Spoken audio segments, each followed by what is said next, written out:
उत्तर प्रदेश के प्रयागराज में एसपी साहब की ड्यूटी लगती है और जब ड्यूटी के दौरान वह एक भिखारी के पास पहुंचते हैं तो वहां देखकर हैरान रह जाते हैं, क्योंकि वह भिखारी कोई और नहीं, एसपी साहब का पिता ही है जो भिखारी बनकर भीख मांग रहा है। यह देखकर वह हैरान रह जाते हैं।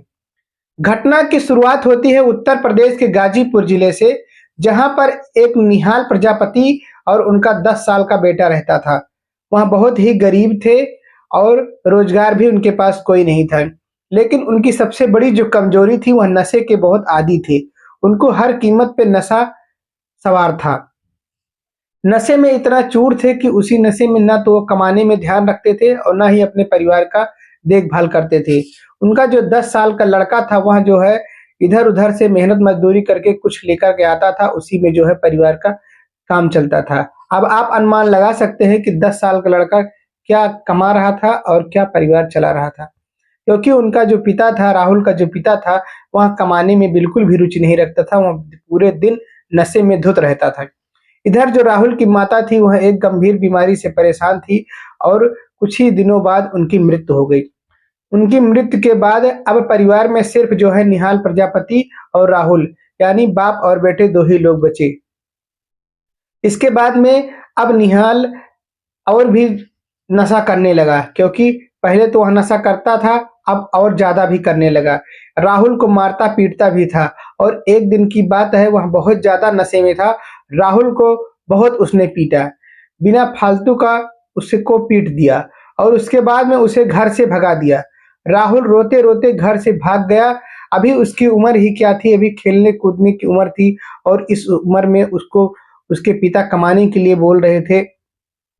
अब वो करे तो क्या करे, उसको घर से जब भगा दिया तो वह घर से भाग गया। भागने के बाद में वह एक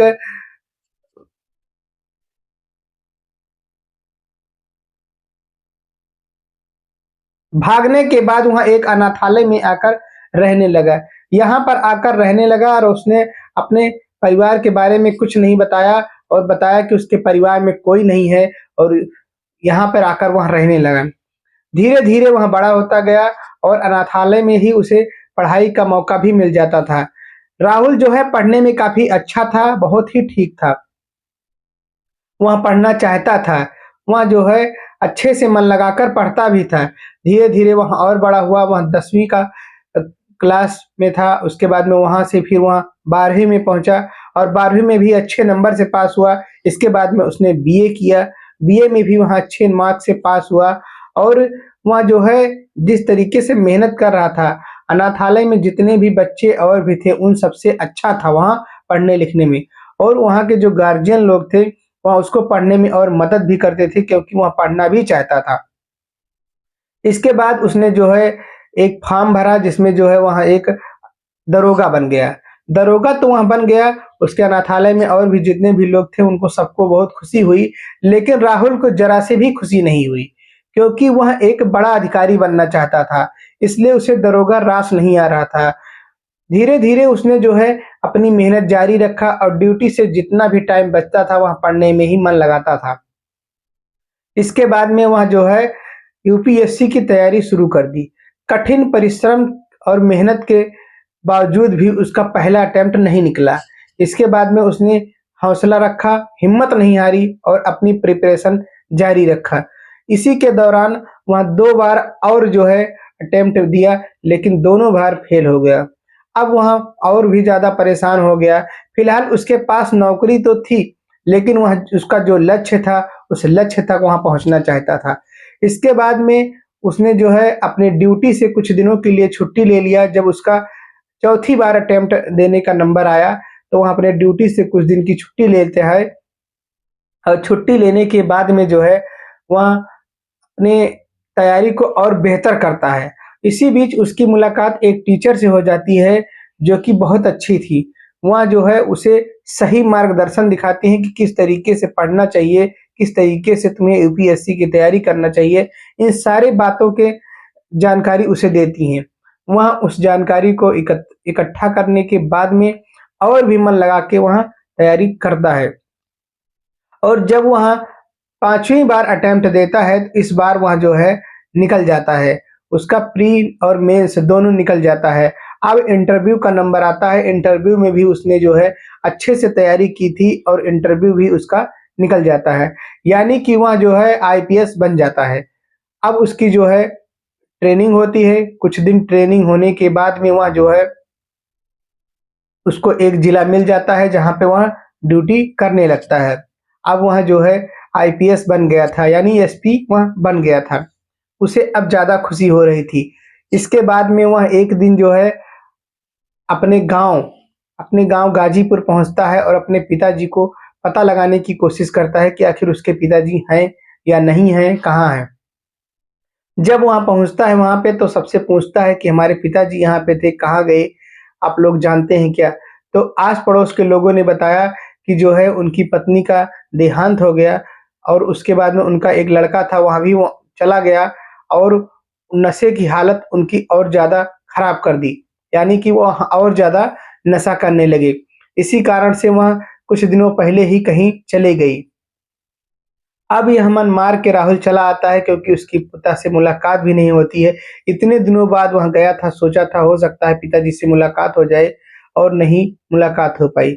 इसी बीच जो है उत्तर प्रदेश के प्रयागराज में महाकुंभ का आयोजन होता है। महाकुंभ का आयोजन होता है और उसकी ड्यूटी भी उसी प्रयागराज महाकुंभ में लगती है।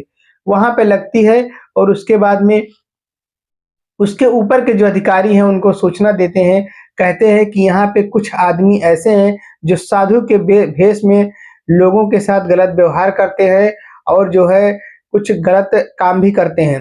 तुम्हें उन्हीं को पता लगाना है। राहुल कहता है ठीक है, मैं अपने ड्यूटी को अच्छे से अंजाम दूँगा और पता लगाने की कोशिश करूँगा कि आखिरकार कौन ऐसे लोग हैं जो साधु के वेश में रह कर के गलत काम को अंजाम देते हैं। वह जो है मेला क्षेत्र में भ्रमण करने लगा और एक-एक करके पता लगाने लगा। लेकिन जो है कई लोगों को पता लगाने के बाद में कुछ सच्चाई भी सामने आई। कुछ साधु उसमें ऐसे थे जो वहाँ नकली दाढ़ी मूंछ लगा करके साधु के भेष में बैठे थे और जो है भीख माँगने का काम करते थे। ये वही लोग हैं जो काम नहीं करना चाहते हैं, बैठे-बैठाए भोजन ग्रहण करना चाहते हैं। ये ऐसे ही लोग हैं। इन्हीं लोगों की पहचान जो है सरकार के द्वारा किया जा रहा था, पुलिस फ़ोर्स के द्वारा किया जा रहा था। इन लोगों को मेला क्षेत्र से हटाने का काम किया जा रहा था। धीरे-धीरे जो है कई दिन बीत गए। एक दिन जो है राहुल ने सोचा कि चलो आज हम सादी वर्दी में चलते हैं, कि हो सकता है कुछ ठोस सबूत मिले, कुछ नए मुवक्किल मिल जाएँ। इसके बाद में राहुल जो है मेला क्षेत्र में भ्रमण करने लगा और एक भिखारी के पास पहुंचा। जैसे ही उस भिखारी के पास पहुंचा उससे पूछने लगा तुम यहाँ क्या कर रहे हो? तो वह कह रहा है कि जो है मैं यहाँ पे कुछ नहीं, मैं भीख मांग रहा हूँ और मैं क्या कर रहा हूँ। तो एसपी साहब ने कहा कि तुम यहाँ पे भीख नहीं मांग सकते हो, तुम यहाँ से चले जाओ मेला क्षेत्र से, नहीं तो मैं तुम्हें अंदर कर दूंगा। और जैसे ही जो है उसके बाल में हाथ लगाए, तैसे ही उसका बाल निकल के बाहर आ गया। यानी कि जो है उसने नकली बाल लगा के रखा था। तुरंत जो है एसपी साहब ने कहा तुम तो नकली बाल लगा के रखे हो और उसकी दाढ़ी देखी, वहाँ भी नकली थी। जैसे ही दाढ़ी हटाते हैं उस उनको अपने पिताजी की शक्ल याद आने लगती है, उनसे मिलती-जुलती उनकी शक्ल थी। यहाँ जो है उनके जो पिताजी थे, निहाल प्रजापति, यहाँ बहुत बूढ़े हो चुके थे। इसलिए ये जो है उसको पहचान नहीं पाए क्योंकि जब राहुल 10-11 साल का था तभी उसने घर छोड़ दिया था और आज एसपी बनने के बाद उनके सामने आया था। यह तो नहीं पहचान पाए, लेकिन राहुल जो है वह अपने पिताजी को पहचान लेता है और कहता है आप हमारे पिताजी हो, आप यहाँ इस भेष में और यहाँ भीख माँग रहे हो।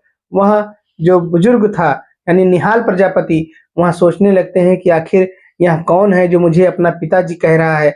उसके बाद में जो राहुल थे वहाँ जो है उनके बैग का झारा लेते हैं और झारा जब लेते हैं तो उसमें से एक आधार कार्ड निकलता है और आधार कार्ड में निहाल प्रजापति ही नाम लिखा हुआ था। वहाँ तुरंत जो है उनको पकड़ कर जो है रोने लगता है और कहता है कि पिताजी आप ही हमारे पिताजी हो। आपने मुझे 10 साल पहले मतलब 10 साल का मैं था तब आपने मुझे घर से भगा दिया था। मैं वही आपका जो है राहुल हूँ। आज मैं एसपी बन गया हूँ, जिले का कप्तान बन गया हूँ। फिर जो है वहाँ दोनों लोग वहाँ से उठते हैं और कहते हैं कि आप पिताजी अब मेरे पास ही रहना। यह जो है निहाल प्रजापति कहता है कि मैं तुम्हारे पास रहने के काबिल नहीं हूँ क्योंकि मैंने ही तुम्हें भगा दिया था। मैं इसके लिए बहुत शर्मिंदा हूँ। मैं तुमसे माफ़ी माँगना चाहता हूँ। यह कहता है कि आपने अगर उस दिन मुझे या नहीं भगाया होता तो शायद आप मुझे इस रूप में ना देख पाते, क्योंकि हो सकता है वही समय अच्छा था जिस समय आपने मुझे वहां से भगाया। क्योंकि अगर आप नहीं भगाते तो मैं अनाथालय में नहीं जाता, और वहाँ नहीं जाता तो मैं पढ़ भी नहीं पाता, और जब मैं पढ़ नहीं पाता तो मैं कहाँ से आज जीएसपी बनता और कहाँ से मैं आपके सामने आता। इसके बाद में फिर कहते हैं कि जो है अब आप चलिए हमारे साथ, अब आपको भीख माँगने की ज़रूरत नहीं है। आप कितना भी गलत हो लेकिन हो तो हमारे पिताजी। आप आज के बाद से नशा नहीं करेंगे, या मुझे हमसे वादा करिए और आप चलिए मेरे साथ में। इसके बाद में राहुल जो है अपने पिताजी निहाल को लेकर के अपने आवास पर आते हैं और यहीं पे दोनों लोग रहने लगते हैं, और धीरे-धीरे उनकी जो है हालत में सुधार आता है, और जो निहाल के पिताजी थे वहाँ शराब और नशा, स्मोकिंग जितना भी था वहाँ सब छोड़ देते हैं, और धीरे-धीरे उनकी हालत में भी सुधार हो जाता है, तबीयत पानी भी उनकी अच्छी हो जाती है। आप लोगों को यह कहानी कैसी लगी हमें कमेंट में ज़रूर बताएँ। अगर आप हमारे चैनल पर नए हैं, चैनल को लाइक करिए, शेयर करिए और सब्सक्राइब करिए। धन्यवाद।